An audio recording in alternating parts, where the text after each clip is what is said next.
মাথা ঘোরানো থেকে প্রতিকারের জন্য একটি খুবই গুরুত্বপূর্ণ আরেকটি উপায় হলো ভেস্টিবুলার রিহ্যাবিলিটেশন।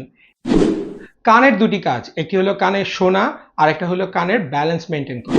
এই সিস্টেমে যদি কোনো একটি প্রবলেম হয় তাইলেই আমাদের ব্যালেন্সের সমস্যা হয় বা মাথা ঘোরানো হয়।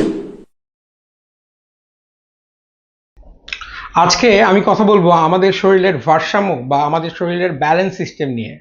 এই ব্যালেন্স সিস্টেম তৈরি হয়েছে তিনটি জিনিস দিয়ে, একটি হলো আমাদের কান, একটি হলো আমাদের মস্তিষ্ক এবং আরেকটি হলো আমাদের চোখ।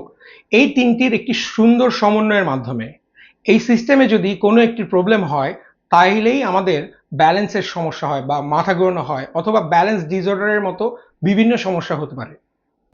এই ব্যালেন্স অর্গানের সমস্যার মধ্যে আমাদের খুবই আমরা সচরাচর যেটি পাই সেটি বলে মাথা ঘুরায় এবং আমি পড়ে যাই, বা এইগুলোর সাথে অনেক কমন কিছু সিমটম থাকে, যেমন কানে কম শোনা, কানে শোষো শব্দ।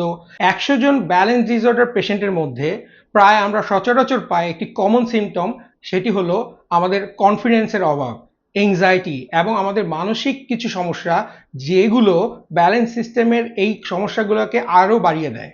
তো আমরা এই সঠিক কারণ নির্ণয় এবং কিছু ক্লিনিক্যাল ইনভেস্টিগেশন অ্যাসেসমেন্টের মাধ্যমে আমরা যদি কারণগুলো বের করতে পারি তাহলে এই ব্যালেন্স সিস্টেমের যে কোনো রোগের সঠিক চিকিৎসা সম্ভব। মাথা ঘোরানো থেকে প্রতিকারের জন্য একটি খুবই গুরুত্বপূর্ণ আরেকটি উপায় হলো, যাদের ক্রনিক বা অনেক দিনের মাথা ঘোরানো তাদের দেখা যায় ব্যালেন্স সিস্টেমের নর্মাল অ্যাক্টিভিটিস ঠিকভাবে থাকে না। সেক্ষেত্রে আমরা ডায়াগনোসিস করে তাকে যদি একটি রিহ্যাবিলিটেশনের মধ্যে আনি, যেটিকে বলে ভেস্টিবুলার রিহ্যাবিলিটেশন।